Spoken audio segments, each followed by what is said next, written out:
어둠 속에 묻혀있던 잔혹한 진실이 드디어 그 모습을 드러냅니다. 안녕하세요. 수사특별팀입니다. 오늘은 인간의 탐욕과 광기가 만들어낸 가장 끔찍한 기록을 추적합니다. 지금 수사를 시작합니다. 4번 갱도의 검은 미라. 강원도 정선의 깊은 산세는 겨울이 되면 마치 거대한 무덤처럼 변한다. 칼바람이 나뭇가지 사이를 훑고 지나갈 때마다 들리는 소리는 억울하게 죽은 이들의 곡소리처럼 기괴했다. 2014년 1월, 한때 대한민국 경제의 심장이었으나 이제는 버려진 폐광촌, 그 중에서도 가장 깊숙한 곳에 위치한 제5번 갱도는 사람들의 기억 속에서 완전히 지워진 금기된 구역이었다. 고철 수집으로 근근히 하루를 버티던 박 씨는 얼어붙은 손을 비비며 4번 갱도 입구 앞에 섰다. 입구만 살짝 뒤져보자. 그는 스스로를 안심시키며 낡은 손전등을 켰다.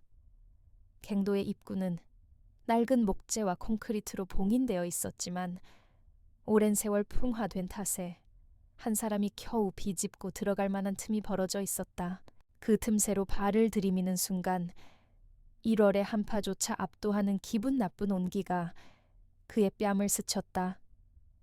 그것은 생명의 온기가 아니었다. 습하고 눅눅하며 폐부를 찌르는 듯한 지독한 악취가 섞인 죽음의 숨결이었다. 에구, 이게 무슨 냄새야.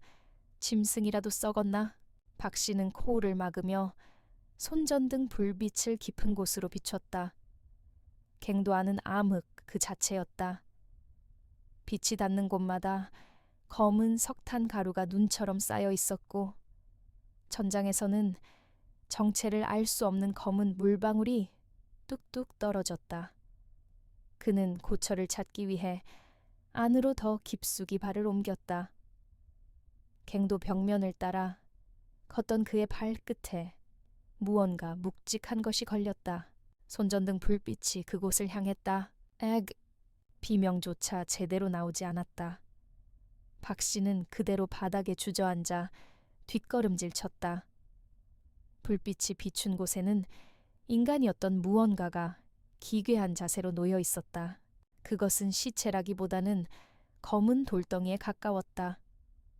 갱도 내부의 특수한 습도와 낮은 온도, 그리고 환기가 되지 않는 밀폐된 환경이 시체를 말 그대로 검은 미라로 만들어버린 것이다. 시체는 엎드린 채에 손가락을 갈고리처럼 굽혀 바닥을 긁고 있는 형상이었다. 마치 죽음의 순간 보이지 않는 무언가로부터 도망치려 했던 것처럼. 더 끔찍한 것은 시체의 얼굴이었다. 부패가 진행되다 멈춘 살점 위로 검은 탕가루가 달라붙어 마치 검은 가면을 쓴 괴물처럼 보였다. 안구는 이미 녹아내려 텅 빈 구멍만이 남았고 입은 비정상적으로 크게 벌어져 있었다. 그 벌어진 입 안으로는 검은 액체와 석탄 가루가 가득 차 있었으며 이빨 사이사이에는 짐승의 털인지 사람의 머리카락인지 알 수 없는 것들이 엉겨붙어 있었다. 이게 뭐야? 사람이야? 정말 사람인 거야? 박 씨는 떨리는 손으로 다시 한번 빛을 비췄다. 시체는 낡고 해진 광산 작업복을 입고 있었다. 하지만 그 옷은 시체의 썩어 문드러진 피부와 이미 한 몸이 된 듯 딱딱하게 굳어 있었다. 시체의 등 쪽에는 날카로운 무언가에 찢긴 듯한 흔적이 선명했고 그 사이로 드러난 척추뼈는 기괴하게 뒤틀려 있었다. 공포가 박 씨의 전신을 잠식했다. 그는 미친 듯이 갱도 밖으로 도망치기 시작했다. 뒤에서 검은 미라가 일어나 자신의 발목을 잡을 것만 같은 환각에 시달리며 그는 빙판길에 넘어지고 깨지면서도 멈추지 않았다. 잠시 후 고요했던 폐광초는 경찰차의 사이렌 소리로 찢어졌다. 수사특별팀의 형사들이 현장에 도착했을 때 갱도 안의 공기는 더욱 차갑게 식어 있었다. 법의학자가 시체를 뒤집는 순간 현장에 있던 모든 이들이 신음을 내뱉었다.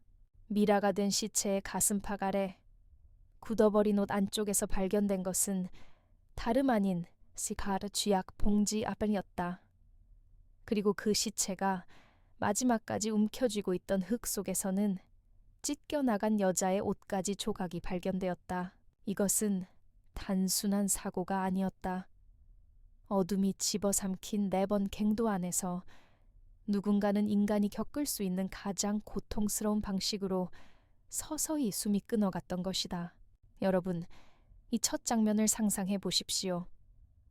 화려한 도시의 불빛 아래서 와인을 마시던 재벌가 남자가 차가운 갱도 바닥에서 쥐약을 먹고 짐승처럼 울부짖으며 죽어갔습니다.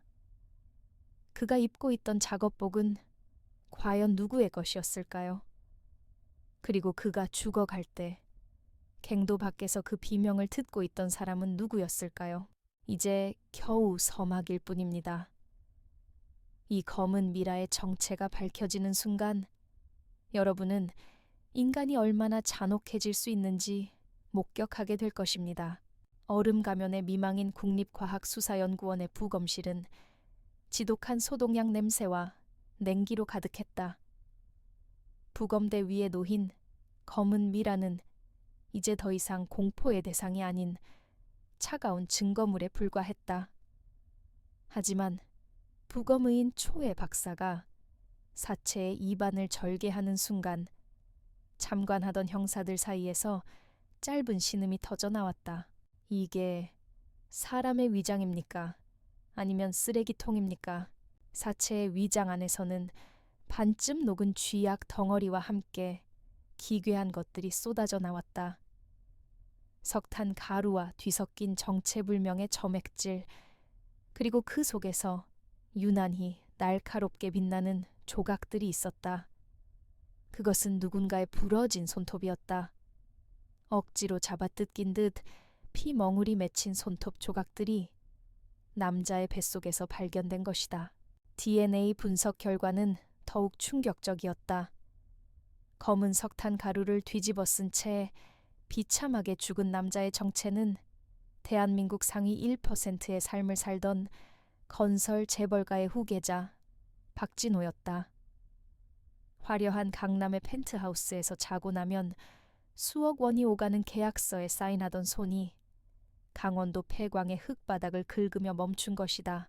그 소식이 전해지자마자 경찰서로 달려온 여자가 있었다. 박진호의 아내 이수진. 그녀는 장례식장에 어울리는 검은 상복이 아닌 몸의 곡선이 그대로 드러나는 타이트한 샤넬 원피스를 입고 나타났다. 눈물 한 방울 흘리지 않는 그녀의 얼굴은 마치 정교하게 깎아 만든 얼음 가면 같았다. 남편이 죽었다니 정말 유감이네요.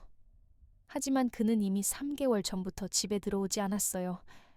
다른 여자와 살림을 차렸다고 생각했죠.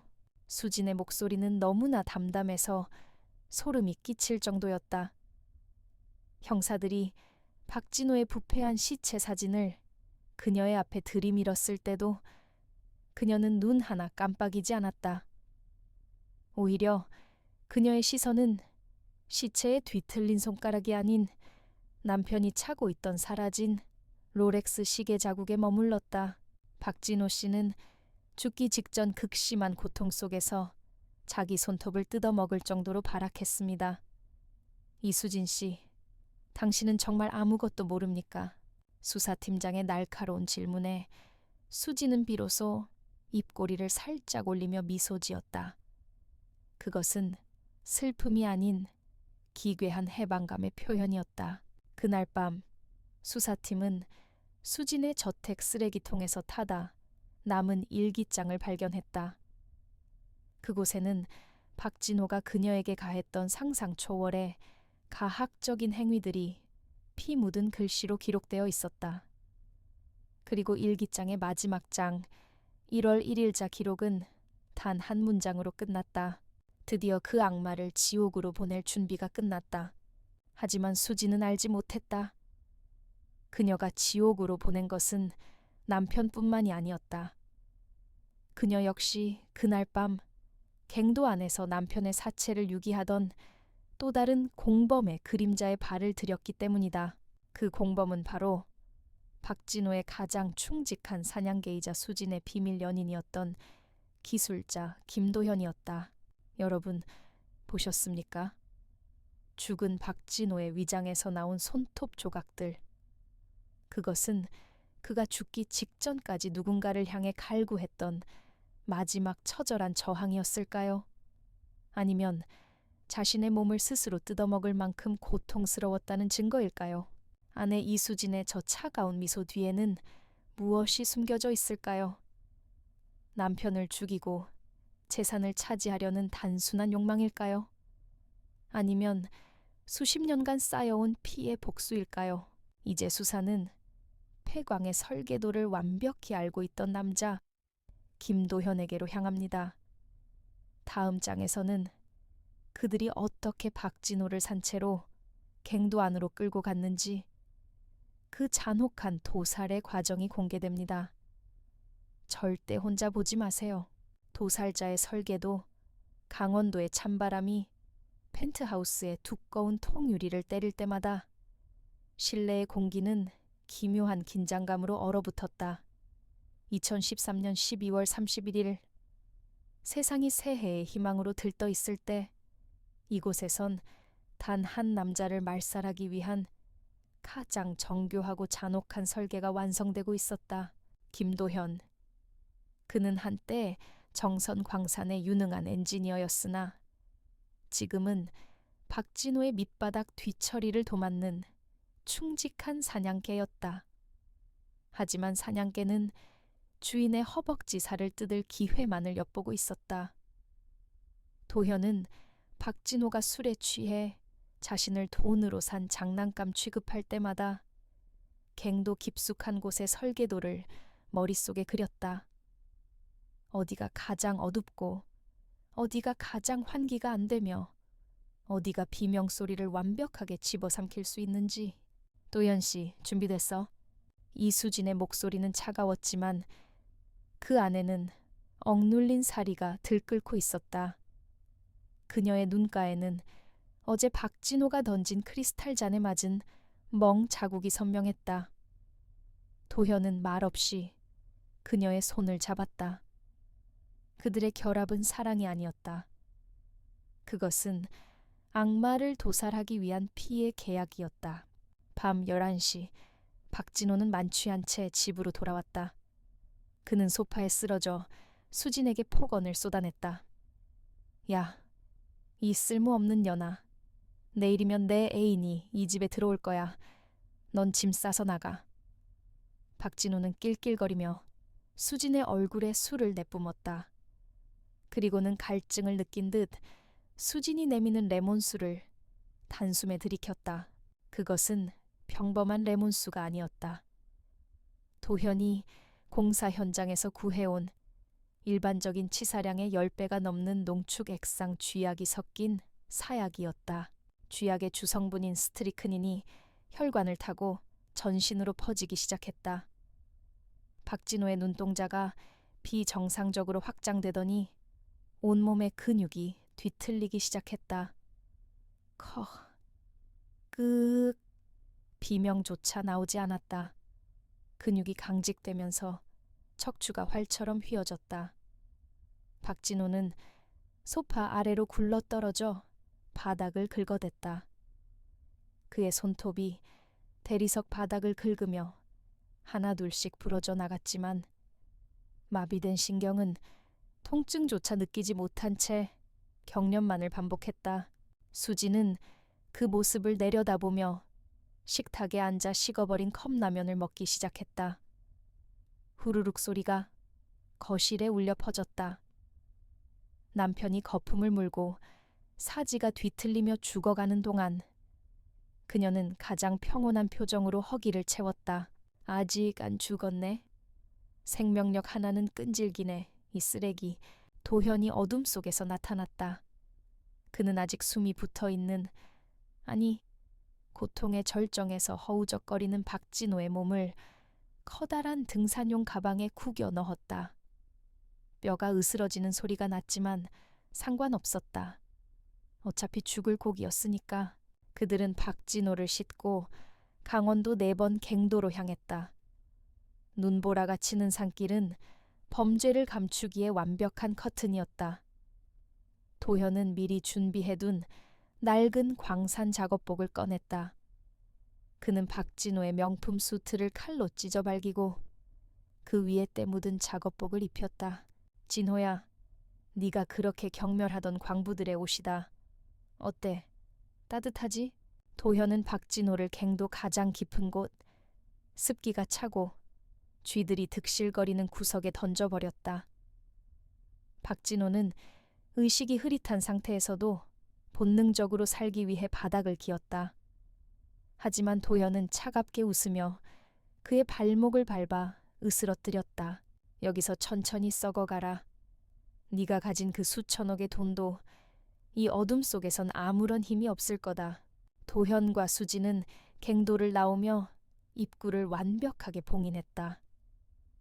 안쪽에서 박진호가 마지막 힘을 다해 갱도 벽을 긁는 소리가 들려왔지만 그것은 이내 고요한 산속의 바람 소리에 묻혀버렸다. 설계는 완벽했다. 시체는 광산 사고로 위장될 것이고 그들은 박진호의 재산을 가로차의 낙원으로 떠날 꿈을 꾸었다. 하지만 그들은 몰랐다. 박진호가 죽기 직전 자신의 살점을 뜯어먹으며 남긴 증거가 결국 그들의 목을 조이는 밧줄이 될 줄은. 시청자 여러분, 보셨습니까? 인간이 인간에게 저지를 수 있는 가장 잔인한 도살 현장입니다. 아내는 남편이 죽어가는 모습을 보며 라면을 먹고 친구는 산채로 친구를 가방에 구겨 넣었습니다. 무서운 것은 이들이 박진호를 죽인 이유가 단지 돈 때문만이 아니라는 겁니다. 수십 년간 쌓여온 열등감과 증오가 폭발했을 때 인간은 그 어떤 짐승보다 잔혹해질 수 있습니다. 하지만 범죄에 완벽이란 없습니다.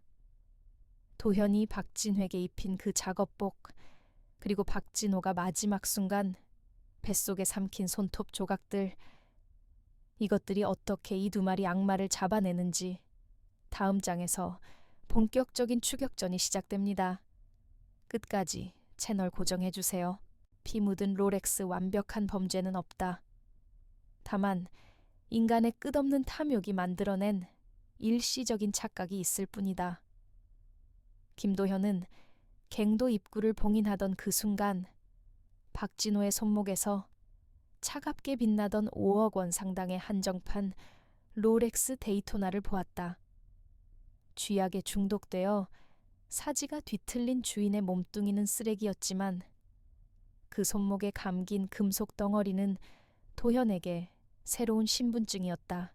도현은 사체의 손목뼈가 으스러지는 소리가 날 정도로 시계를 거칠게 잡아뜯었다. 시계줄 사이사이에는 박진호가 경련하며 뿜어낸 검은 타액과 피가 섞여 들어갔지만 도현은 그것을 자신의 셔츠 소매로 대충 닦아 주머니에 넣었다. 그것이 그의 인생을 끝장낼 시한폭탄이라는 사실은 꿈에도 모른 채 범행 한 달 후 서울 강남의 한 음침한 명품 전당포. 이거 출처가 확실한 겁니까? 흔치 않은 물건인데. 전당포 주인이 돋보기를 통해 시계를 살피며 물었다. 도현은 초조한 듯 다리를 떨며 담배를 피워 물었다. 사업하다 급전이 필요해서 파는 거요. 보증서는 잃어버렸지만 진짜인 건 알 거 아냐? 전당포 주인의 눈이 가늘어졌다. 시계 케이스 뒷면 육안으로는 잘 보이지 않는 미세한 틈새에 말라붙은 검은 가루가 끼어 있었다. 그것은 단순한 먼지가 아니었다. 강원도 탄광의 깊은 곳에서만 발견되는 고농축 석탄 입자였다.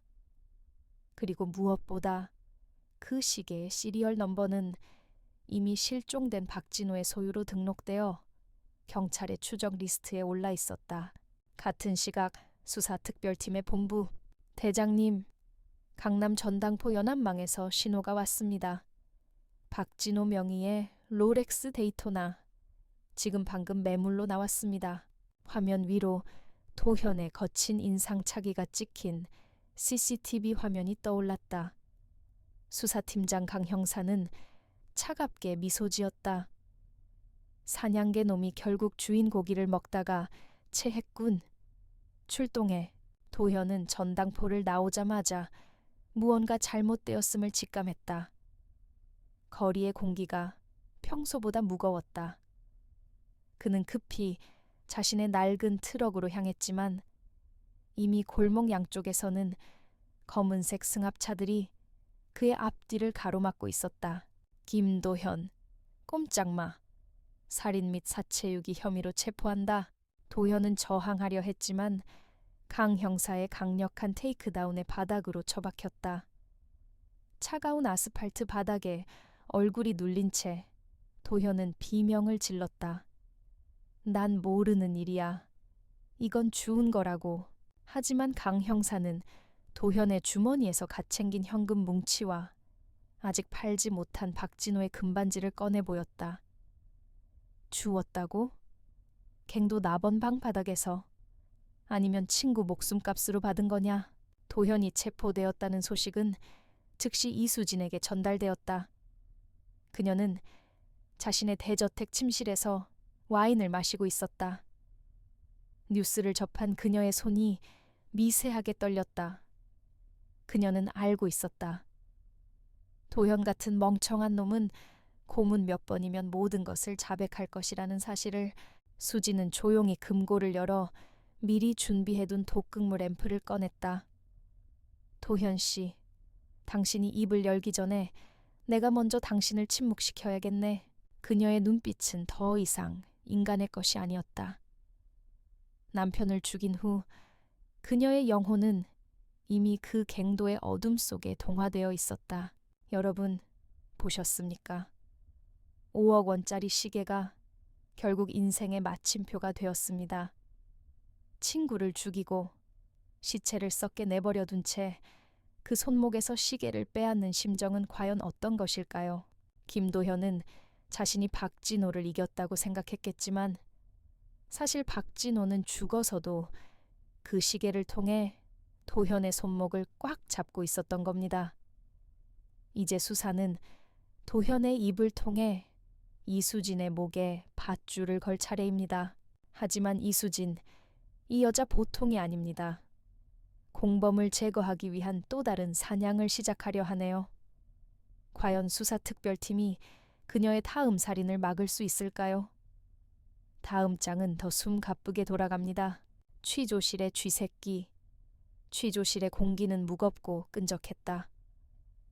사방이 막힌 콘크리트 벽은 비명조차 흡수할 듯 차가웠고 천장의 형광등은 신경질적인 소리를 내며 김도현의 머리 위를 비추고 있었다. 수사특별팀의 강 형사는 아무 말 없이 도현의 앞에 사진 몇 장을 던졌다. 그것은 갱도에서 발견된 박진호의 시신 사진, 그리고 도현이 팔려던 피 묻은 롤렉스 시계의 확대 사진이었다. 도현아, 너도 알지? 이 시계 주인은 죽기 직전까지 자기 손톱을 씹어 삼켰어. 왜 그랬을 것 같냐? 강 형사가 담배 연기를 도현의 얼굴에 내뿜으며 낮게 읊조렸다. 도현의 눈동자가 심하게 흔들렸다. 그는 수갑이 채워진 손을 떨며 애써 시선을 피했다. 그건 내가 안 그랬어. 난 그냥 시체만 치워준 거라고. 그 여자가 이수진이 시킨 거야. 결국 쥐새끼는 본색을 드러냈다. 자신이 살기 위해 사랑을 맹세했던 여자를 가장 먼저 물어뜯기 시작한 것이다. 도현은 광기의 어린 목소리로 그날 밤의 진실을 쏟아내기 시작했다. 그의 입에서 나오는 말들은 인간의 언어라기보다 지옥에서 올라온 악취, 나는 오물에 가까웠다. 그 여자가 독을 탔어. 박진호가 거품을 물고 바닥을 기어다니는데 수진이는 옆에서 웃으면서 보고 있었다고. 더 고통스럽게 죽어. 이 쓰레기야라고 하면서. 난 그냥 무서워서 시키는 대로 한 것뿐이야. 도현의 자백은 구체적이고 잔인했다. 박진호를 등산 가방에 구겨 넣을 때 아직 끊어지지 않았던 남자의 가느다란 숨소리, 갱도 안으로 던져 넣었을 때 어둠 속에서 울려 퍼지던 둔탁한 소리. 도현은 마치 그 장면을 즐기는 듯 눈을 희번덕거리며 묘사했다. 하지만 그 순간 취조실 문이 열리고 한순경이 도시락 하나를 들고 들어왔다. 김도연 씨 변호인이 보낸 겁니다. 심신이 미약하니 식사부터 하라고 하더군요. 고급 일식 찬압에 담긴 초밥이었다. 도현은 며칠간 굶은 짐승처럼 도시락으로 달려들었다. 역시 수진이야. 나를 버리지 않았어. 그는 허겁지겁 초밥을 입안으로 밀어 넣었다. 그런데 갑자기 도현의 얼굴이 잿빛으로 변했다. 그의 눈이 튀어나올 듯 확장되더니 목을 움켜쥐며 바닥으로 쓰러졌다. 컥, 커헉. 입가에선 허연 거품이 터져 나왔고 전신이 활처럼 휘어지며 경련이 시작됐다. 강 형사가 급히 도시락을 걷어찼다. 초밥 조각들 사이로 미세한 분홍색 가루가 보였다. 박진호를 죽였던 바로 그 농축 쥐약이었다. 이수진은 도현이 입을 열 것을 이미 알고 있었다. 그녀가 보낸 것은 구원의 손길이 아니라 입을 영원히 봉인할 죽음의 만찬이었다. 취조실 바닥을 긁으며 피를 토해내는 도현의 모습은 몇 달 전 갱도에서 죽어갔던 박진호의 마지막 모습과 소름 끼치도록 닮아 있었다. 여러분, 인간의 배신이 이토록 잔인합니다. 공범을 믿고 자백을 쏟아내던 남자는 자신이 사랑했던 여자가 보낸 독약에 목숨을 구걸하게 되었습니다. 이수진, 그녀는 정말 인간이 맞을까요? 취조실 안에서조차 살인을 저지르는 그 대담함과 치밀함. 그녀는 이제 단순한 살인범을 넘어 자신을 방해하는 모든 것을 파괴하는 포식자가 되었습니다. 김도현은 과연 이 지옥 같은 독극물에서 살아남아 증언을 마칠 수 있을까요? 그리고 이제 막다른 길에 몰린 이수진은 어떤 마지막 발악을 준비하고 있을까요? 다음 장, 두 악마의 최후의 대결이 시작됩니다. 절대 눈을 떼지 마십시오. 백합 향기의 피냄새, 김도현의 자백은 경찰에게 승리 선언과도 같았다. 취조실에서 독극물로 고통받던 도현이 마지막으로 내뱉은 주소. 그곳은 이수진의 화려한 대저택 지하에 숨겨진 비밀의 방이었다. 수사특별팀은 즉시 사이렌을 끄고 이수진의 저택을 포위했다. 저택 안은 고요했다. 하지만 현관문을 열자마자 형사들을 맞이한 것은 코를 찌르는 강렬한 백합 향기였다. 너무나 진해서 오히려 구역질이 날 정도의 향기. 강 형사는 직감했다. 이것은 향기로 감추려 하는 부패한 죽음의 냄새라는 것을. 지하로 내려가는 계단은 차가운 대리석이었지만 아래로 내려갈수록 바닥은 끈적거렸다. 형사들이 지하실 문을 부수고 들어갔을 때 그곳에는 상상조차 할 수 없는 광경이 펼쳐져 있었다. 이수진은 수십 개의 하얀 백합으로 장식된 제단 앞에 앉아 있었다. 그녀 앞에는 박진호의 영정 사진이 있었고 그 옆에는 포르말린 용액이 가득 찬 유리병들이 놓여 있었다.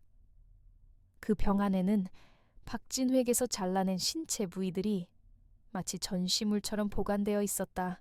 조금만 더 있으면 완성인데 방해꾼들이 너무 일찍 왔네요. 수지는 태연하게 돌아서며 형사들을 바라봤다. 그녀의 손에는 박진호의 피로 쓴 듯한 기괴한 문양의 종이가 들려 있었다. 그녀는 체포되기 직전 그 종이를 입안에 넣고 씹어 삼켰다. 증거를 없애려는 것이 아니라 죽은 남편의 영혼을 영원히 가두려는 듯한 광기 어린 행동이었다. 경찰이 그녀를 제압하려던 순간 강 형사는 재단 뒤쪽 벽면에서 이상한 균열을 발견했다. 도현이 말했던 금고 뒤였다. 그곳을 강하게 밀자 비밀 공간이 드러났고 그 안에는 박진호의 시신보다 훨씬 더 오래된, 하지만 수진에 의해 정성스럽게 관리된 또 다른 흔적들이 가득했다. 수진은 수갑이 채워지는 순간에도 비명을 지르지 않았다. 대신 그녀는 강 형사의 귀에 대고 나지막이 속삭였다. 진호 씨는 죽어서 더 행복해졌어요. 이제 아무도 그를 때리지 못하고 아무도 그를 빼앗아가지 못하니까요. 내가 그를 구원한 거예요. 그녀의 눈빛은 텅 비어 있었고 입게는 피 묻은 종이 조각이 기괴하게 걸려 있었다. 대한민국을 뒤흔든 재벌가 살인사건의 주범은 그렇게 연행되었다. 하지만 그녀가 연행되며 남긴 마지막 웃음은 이 저택 지하에 아직 진짜 공포가 남아있음을 암시하고 있었다. 여러분, 이 장면이 이해가 가십니까? 범인은 남편을 죽인 것에 그치지 않고 그의 신체 일부를 전리품처럼 보관하며 제사를 지내고 있었습니다. 이것은 단순한 살인이 아니라 소유욕이 만들어낸 광기입니다. 가장 소름 끼치는 점은 그녀가 체포되는 순간에도 죄책감이 아닌 구원을 말했다는 것입니다. 자기가 남편을 죽인 게 아니라 고통스러운 세상에서 구해줬다는 궤변이죠. 하지만 여기서 끝이 아닙니다. 재단 뒤에서 발견된 그 비밀 공간. 거기서 나온 단서들이 우리를 더 깊은 지옥으로 안내할 것입니다. 바로 5년 전 사라진 진짜 이수진의 행방이죠. 다음 장, 상상, 그 이상의 진실이 기다리고 있습니다. 숨겨진 무덤, 또 다른 유령 이수진이 저택에서 독약을 마시고 자살한 지 일주일 후 수사특별팀은 사건을 종결하기 전 4번 갱도를 마지막으로 정밀 수색하기로 했다. 박진호의 시신이 발견된 지점에서 불과 10m 떨어진 벽면, 그곳엔 이상하게도 최근에 다시 쌓은 듯한 석탄 더미가 있었다. 여기 벽 뒤에 빈 공간이 있는 것 같은데 강 형사의 지시에 따라 대원들이 벽을 허물기 시작했다. 석탄 가루가 무너져 내리자 그 안에서 나타난 것은 박진호의 시신보다 훨씬 오래된, 누더기가 된 원피스를 입은 백골 상태의 여성 사체였다.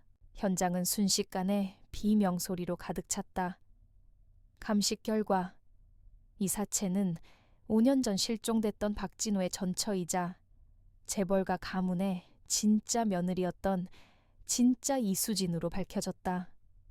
그렇다면 지금까지 박진호의 아내 행세를 하며 그를 죽였던 여자는 도대체 누구인가? 그녀의 정체는 박진호의 집에서 일하던 가사 도우미의 딸 김미영이었다. 그녀는 진짜 이수진을 죽이고 폐광에 유기한 뒤 성형 수술을 통해 그녀의 얼굴을 훔쳐 완벽한 신분 세탁을 했던 것이다.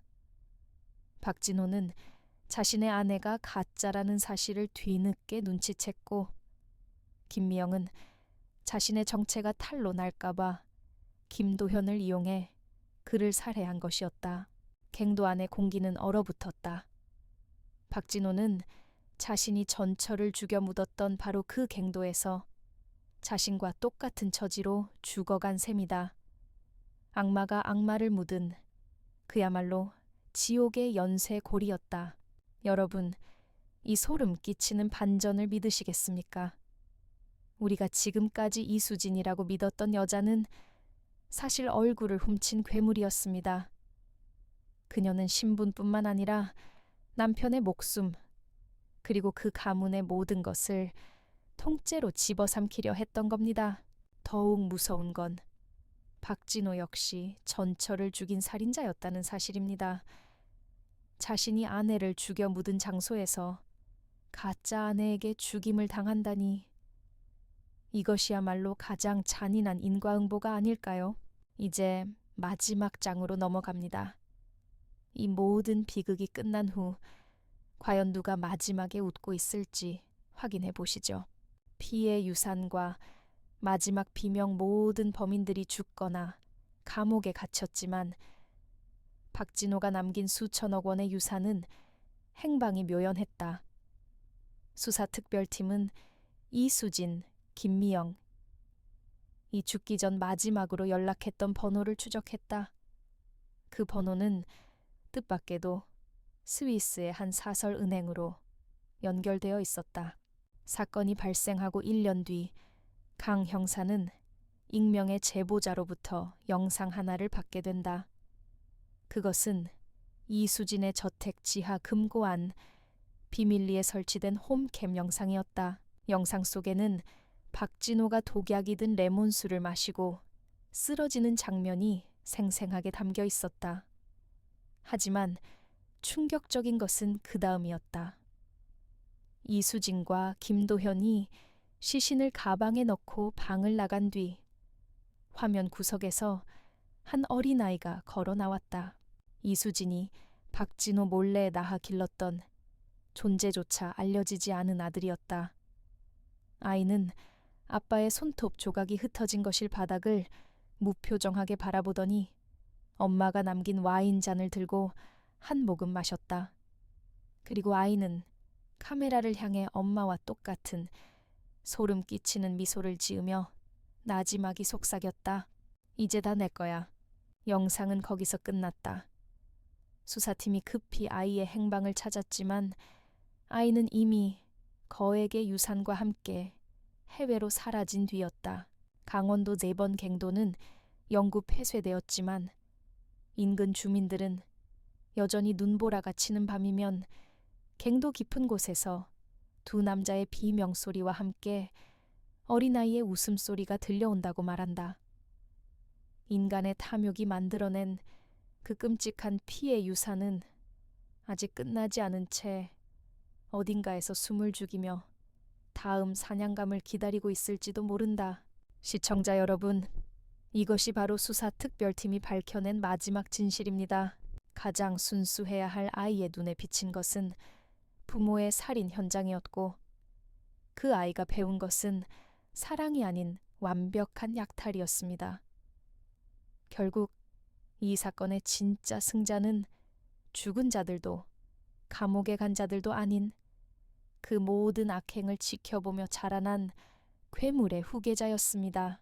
돈과 욕망을 위해 가족을 죽이고 얼굴을 바꾸는 세상. 과연 우리 주변에는 또 얼마나 많은 이수진과 박진호가 평범한 이웃의 얼굴을 하고 살아가고 있을까요? 오늘 영상이 여러분의 밤을 잠 못 들게 했다면 그것은 아마도 당신의 곁에 있는 누군가가 무섭게 느껴지기 시작했기 때문일 겁니다. 지금까지 수사특별팀이었습니다. 구독과 좋아요는 진실을 밝히는 유일한 열쇠입니다. 다음 수사 파일에서 뵙겠습니다. 감사합니다.